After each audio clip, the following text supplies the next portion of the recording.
ट्रेनमध्ये भीक मागत असलेल्या एका मुलीला कोणी 5 रुपये तर कोणी 10 रुपये भीक म्हणून देतात. पण एक मुलगा तिला पैसे नाही तर आपलं सगळंच सोपवतो. मित्रांनो, ही एक प्रेरणादायी कथा आहे. खूपच रोमॅन्सने भरलेली आणि तुमच्या हृदयाला स्पर्श करून जाणारी कथा आहे. फक्त तुम्ही ही कथा मनापासून आणि शेवटपर्यंत ऐका. मित्रांनो, ही कथा सुरू होते पटना ते कोटा या ट्रेनमध्ये. एक मुलगा ज्याचं नाव निखिल असतं, तो नीटच्या परीक्षेची तयारी करत असतो. मागील 2 वर्षांपासून तो त्याचे शहर पटना इथूनच कोचिंग करून पेपर देतो, पण तो त्यात पास होत नाही. म्हणून तो आता कोटाला जाऊन कोचिंग करण्याचा विचार करतो की तिथले कोचिंग क्लासेस खूप चांगले आहेत आणि माझ्यासाठी तेच योग्यही ठरतील. म्हणून तो कोटाला जाऊन त्याचे ॲडमिशन करून घेतो आणि तिथेच राहून परीक्षेच्या तयारीला लागतो. होळीच्या सुट्ट्यांमध्ये तो घरी येतो आणि सुट्ट्या संपल्यावर तो परत कोटाला जाण्यासाठी निघतो. तो पटना इथून कोटाला जाण्यासाठी ट्रेनमध्ये बसतो आणि जेव्हा ट्रेन सुरू होते तेव्हा त्याला एक मुलगी भीक मागत असताना दिसते. त्या मुलीला असं भीक मागताना पाहून त्याला तिची खूप दया येते, कारण ती मुलगी मनाने अगदी निर्मळ आणि दिसायला खूपच सुंदर होती. त्या मुलीने अगदी साध्या पद्धतीचा सलवार कुर्ता परिधान केलेला होता, पण संपूर्ण शरीर व्यवस्थित झाकलेलं होतं आणि भीक मागत होती. कोणी तिला 5 रुपये तर कोणी 10 रुपये देत होता, तर कोणी तिला आमच्याकडे पैसे नाहीत म्हणून पुढे हाकलून देत होते. सगळ्यांचे वेगवेगळे हावभाव आणि विचार होते भिकारीला पाहून. ती मुलगी जेव्हा ट्रेनमध्ये चढली होती तेव्हापासून निखिल तिच्याकडे पाहतच होता. ती मुलगी ट्रेनच्या डब्यातल्या दुसऱ्या दरवाजाजवळ होती आणि निखिल मागच्या दरवाजावर उभा तिला पाहत होता. ती मुलगी भीक मागता मागता पुढे येते आणि निखिलच्या समोर उभी राहून त्याच्यासमोर हात पुढे करते.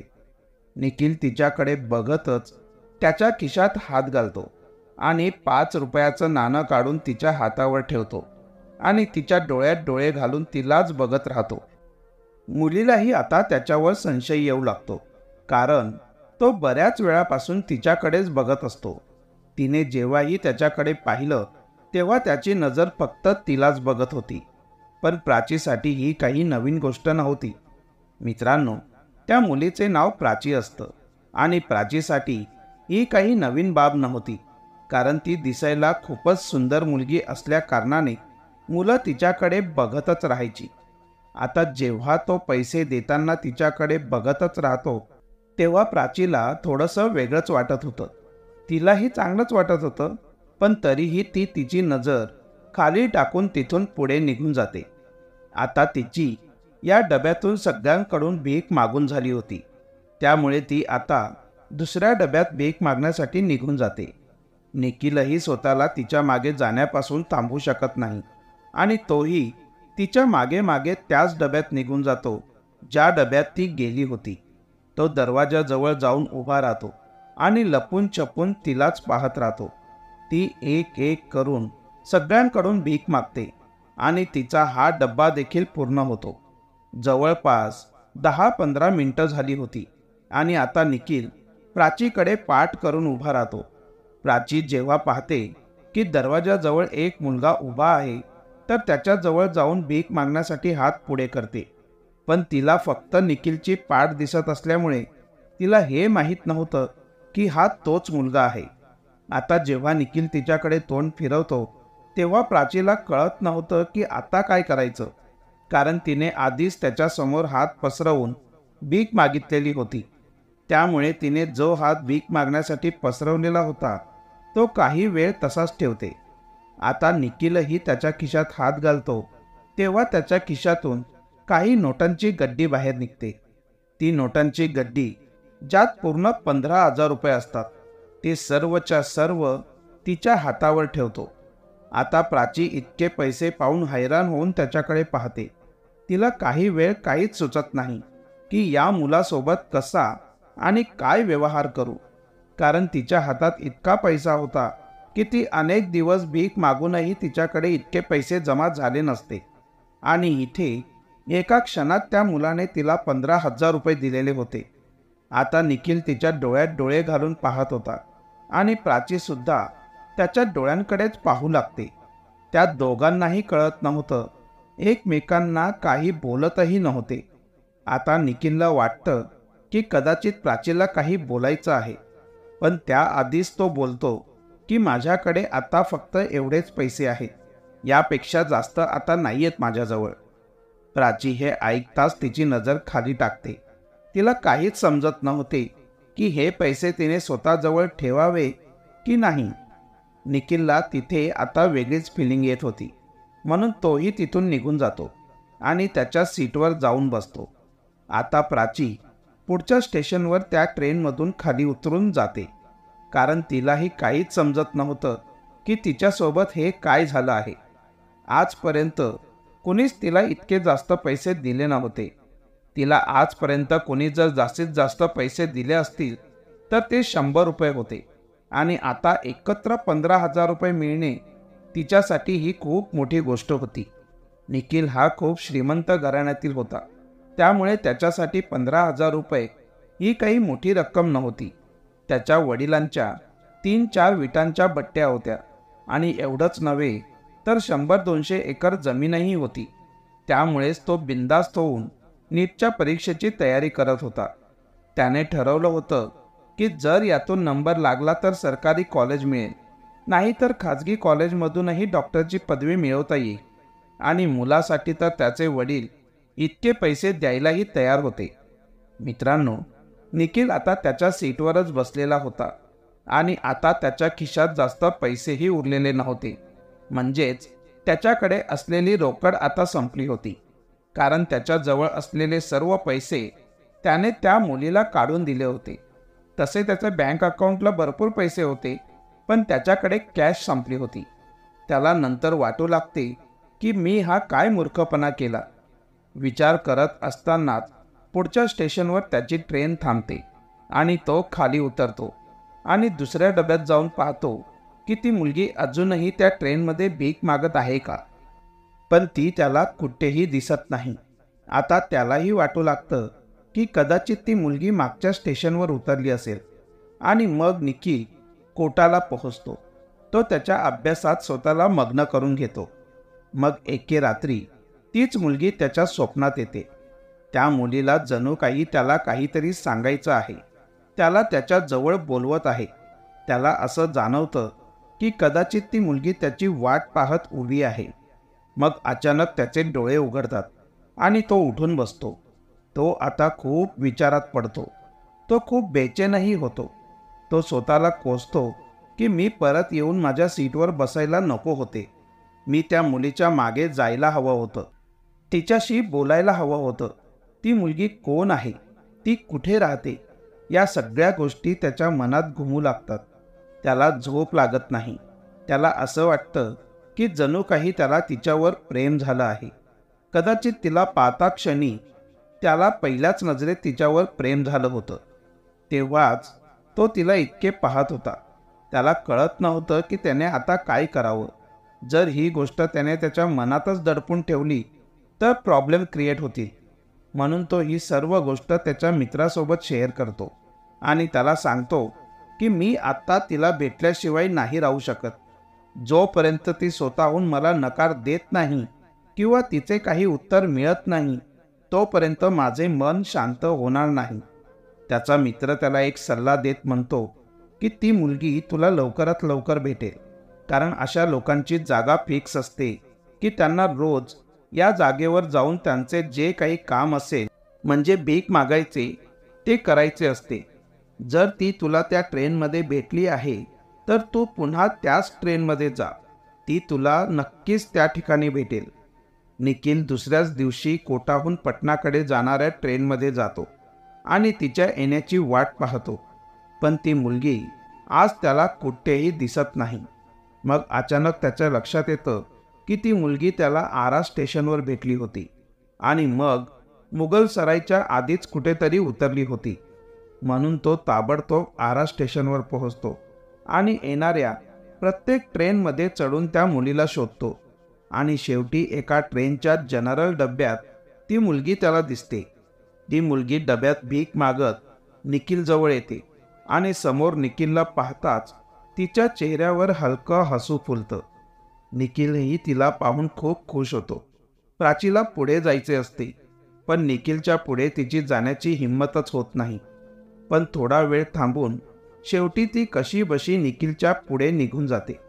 आता निखिल तिला असं ट्रेनमध्ये काहीच बोलू शकत नव्हता, कारण तिथे भरपूर लोक होती आणि असं चालत्या ट्रेनमध्ये एका अनोळखी मुलीसोबत बोलणे त्याच्यासाठी थोडं कठीण काम होतं. म्हणून तो ट्रेन थांबण्याची वाट बघतो.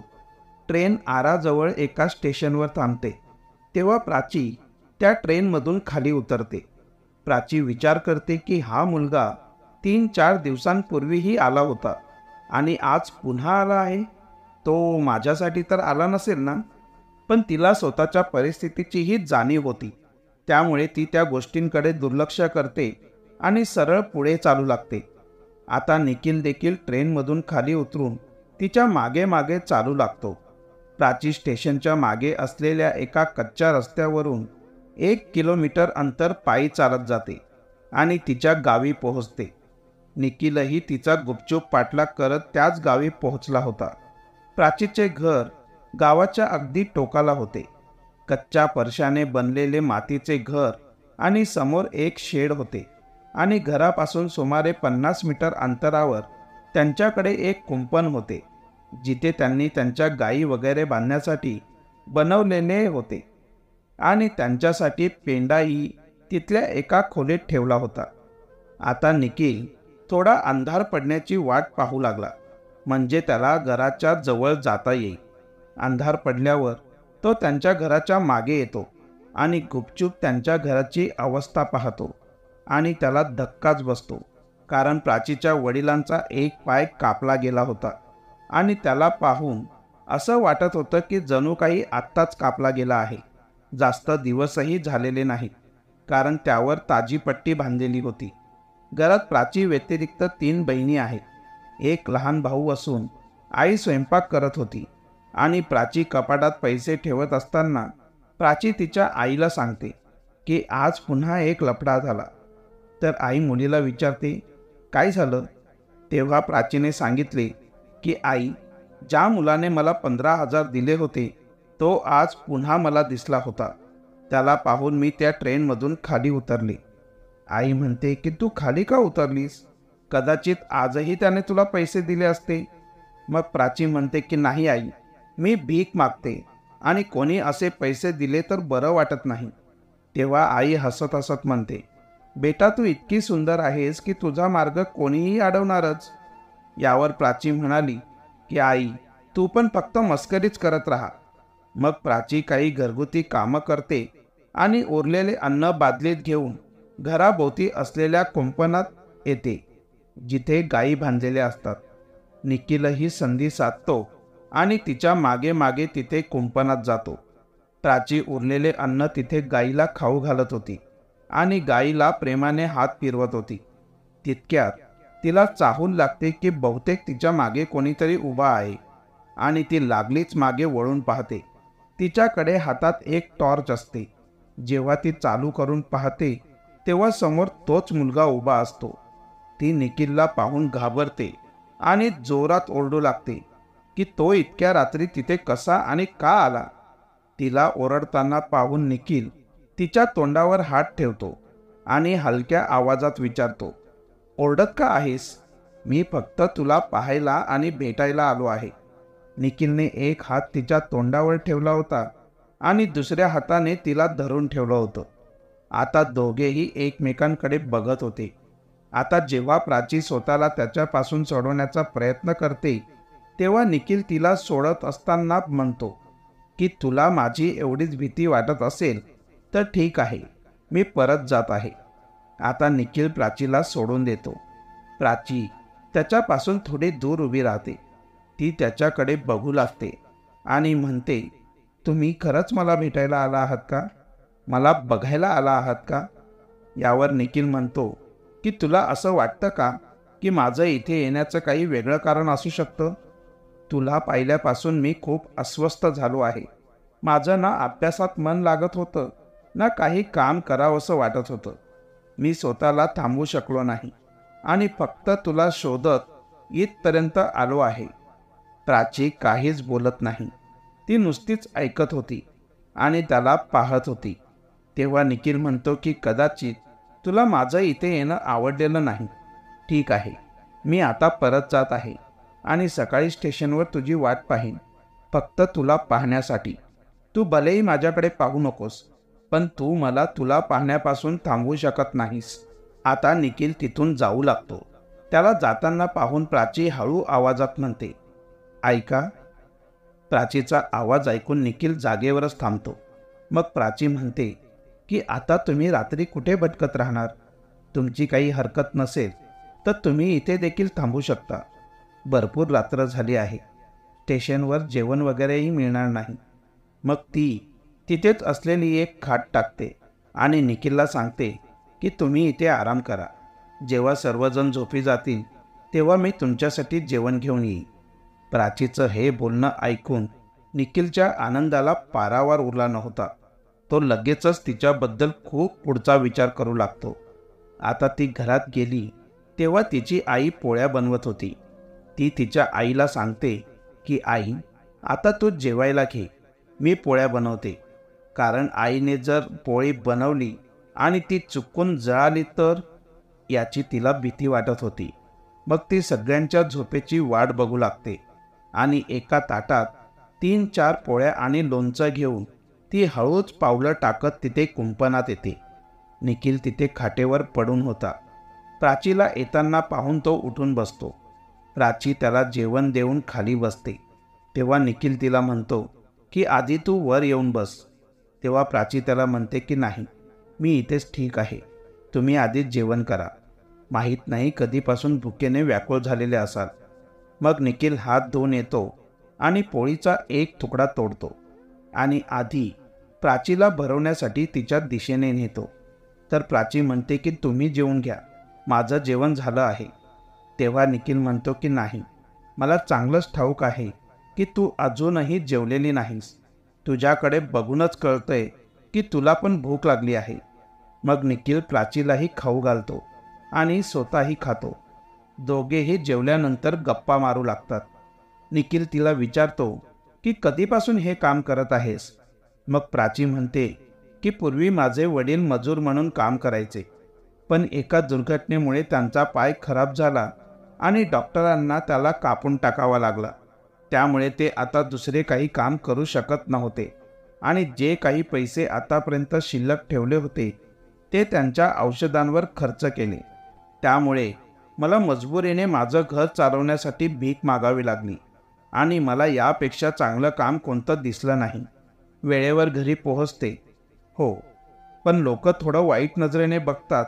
पण मला माझ्या कुटुंबाला बघायचं आहे आणि वडिलांची प्रकृतीही अजून सुधारलेली नाही. त्यांचा पाय अजूनही दुरुस्त झालेला नाही, त्यात अजूनही जखम आहे. त्यामुळे त्यावर अजूनही औषधोपचार सुरू आहेत. बोलायला लोक काहीही बोलतात, पण मदत मात्र त्यांनाच करतात जिथून दिलेले पैसे परत मिळण्याची आशा असते. आता निखिल देखील स्वतःबद्दल सर्व काही सांगतो की मी अशी अशी तयारी करत आहे.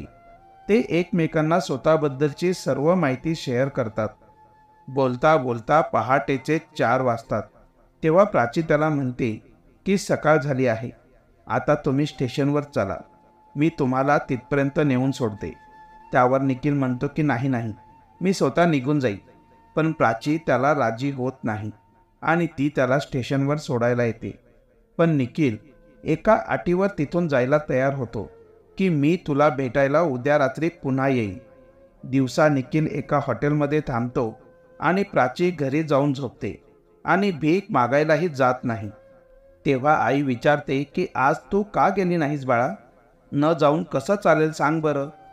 त्यावर प्राची म्हणते की आज तिला बरं वाटत नाहीये, कारण निखिलने तिला सक्त मनाई केली होती की तिने आता भीक मागायची गरज नाही. ते दोघेही आता एकमेकांवर मनापासून प्रेम करू लागले होते. निखिल तिला म्हणतो की आता तुझे कुटुंब देखील माझे कुटुंब आहे. आता पुन्हा रात्र होते आणि निखिल आजही पुन्हा त्या कुंपणात येतो. प्राचीने आज स्वतःच्या हाताने जेवण बनवले होते आणि सगळे झोपी गेल्यावर ती तिथे कुंपणात आली होती.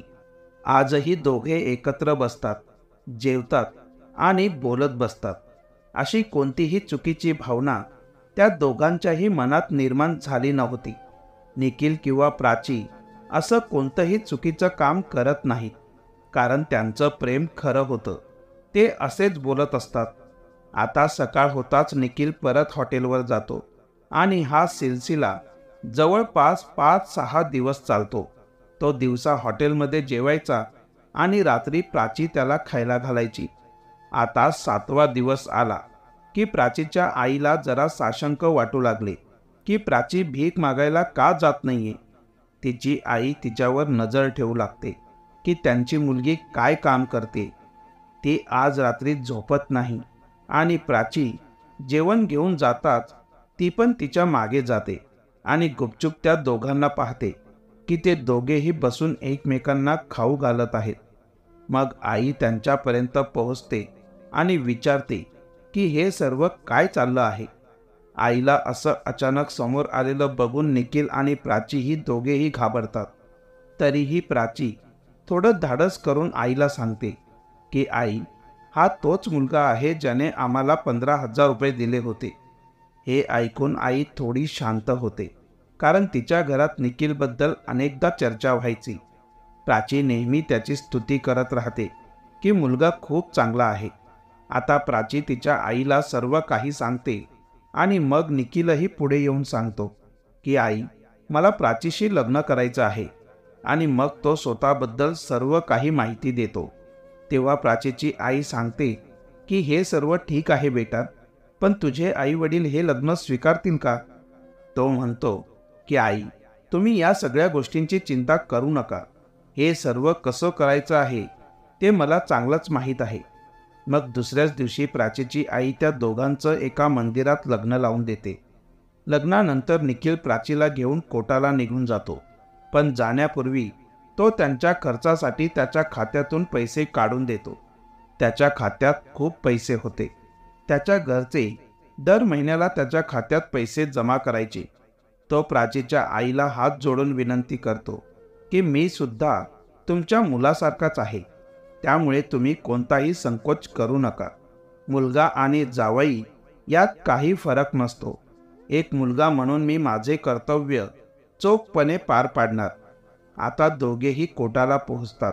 निखिल अभ्यासही करत होता, पण आता त्याचं अभ्यासाकडे अजिबात लक्ष लागत नव्हतं. लग्न झालं होतं म्हणून तो आता प्रत्येक दिवस त्याच्या बायकोसोबत घालवायचा, तिच्यासोबत फिरायचा. नवरा बायको दोघांचंही आयुष्य खूप आनंदात आणि सुरळीत सुरू होतं. आता जवळपास 1.5 महिना उलटला होता, पण आता निखिलच्या घरी कोणीतरी कळवतं की तुमच्या मुलाचं लग्न झालं आहे की नाही हे माहीत नाही, पण तो एका मुलीसोबत लिव्हिंगमध्ये राहत आहे. त्याचं त्याच्या अभ्यासात अजिबात लक्ष नाही. तो फक्त रात्रंदिवस तिच्यासोबत फिरत राहतो. हे ऐकून निखिलचे वडील चांगलेच संतापतात. त्यांना या गोष्टीचा खूप राग येतो की निखिल असं कसं मुलीसोबत लिव्हिंगमध्ये राहू शकतो. ते थेट त्यांच्या मुलाला फोन करतात आणि विचारतात की तू मुलीसोबत लिव्हिंगमध्ये कसा राहू शकतोस? जर राहायचेच होते तर तिच्याशी आधी लग्न केले असतेस. आणि ती मुलगी कोण आहे? निखिल तेव्हा आपल्या वडिलांशी खोटं बोलतो आणि म्हणतो की पप्पा, ही मुलगी आमच्यासोबतच शिकायला होती आणि आम्ही लग्न करून घेतलं आहे. आम्ही एकत्र लिव्हिंगमध्ये नाही राहत आहोत. प्राची खूप सुंदर होती, पण तिच्या घरच्या परिस्थितीमुळे तिचे सौंदर्य थोडे दबले होते. पण आता ती निखिलसोबत आनंदी वातावरणात राहत होती, त्यामुळे तिच्या चेहऱ्यावर इतकी चमक येते की तिच्यासमोर कोणत्याही नायिकेचे सौंदर्य फिके पडले असते. सगळे निखिलला म्हणायचे की भाऊ, जर कोणी मुलगी आणली असेल तर ती तूच आणली आहेस. आता निखिलचे वडील त्याला म्हणाले की आता तुझं लग्न झालंच आहे तर मग मुलीला घरी घेऊन ये. इथल्याही काही प्रथा परंपरा आहेत ज्या तुला पूर्ण कराव्या लागतील. आता निखिल प्राचीबरोबर घरी येतो. ज्या काही दिवसभरातील विधी होत्या त्या सर्व तयारीनिशी पूर्ण करतो. मग निखिलचे आई वडील त्याला विचारतात की तिचे आई वडील कुठे आहेत. तेव्हा निखिल म्हणतो की पप्पा, ते आता आमच्यावर नाराज आहेत. हळूहळू मी तुमची त्यांच्याशी ओळख करून देईन. तो असे या करता म्हणतो कारण जर त्याने आत्ता या लोकांना खरं सांगितलं असतं तर ते खूप रागावतील आणि नको त्या समस्या निर्माण होतील. आणि मग तो आपल्या पत्नीला म्हणजेच प्राचीला सांगतो की तू या सर्व लोकांची खूप सेवा कर. या लोकांच्या मनात तुझे असे स्थान निर्माण कर की ते सर्व तुझ्यावर खूप खुश होतील आणि तुझ्यावर जीवापाड प्रेम करतील. आणि घडतंही अगदी तसंच. प्राची तिच्या सासू सासऱ्यांची खूप छान सेवा करते. ती सर्वांची खूप सेवा करते. आणि मग एक दिवस निखिल त्याच्या आई वडिलांना सर्व सत्य सांगतो. तेव्हा त्याचे आई वडीलही खूप खुश होतात आणि त्याचं खूप कौतुकही करतात. आणि त्याचे वडील म्हणतात की बेटा, तू खूप चांगलं काम केलं आहेस. कदाचित ती एका मोठ्या कुटुंबातील मुलगी असती तर ती आमचा इतका आदर करू शकली नसती आणि आमची इतकी सेवा करू शकली नसती. मग निखिलचे आई वडील प्राचीच्या आई वडिलांना भेटायला जातात आणि त्यांना त्यांच्या घरी घेऊन येतात. आणि आता ते सर्वजण प्रेमाने एकत्र राहू लागतात. मित्रांनो, निखिलबद्दल तुमचं काय मत आहे? कृपया कमेंट करून आम्हाला कळवा. मित्रांनो, तुम्हाला कथा कशी वाटली कृपया कमेंट करून सांगा. आणि जर तुम्हाला अशाच कथा ऐकायला आवडत असतील तर आमच्या चॅनलला सबस्क्राईब करा आणि व्हिडिओला लाईक करा. तोपर्यंत नवीन व्हिडिओ घेऊन भेटू. धन्यवाद. जय हिंद, जय भारत.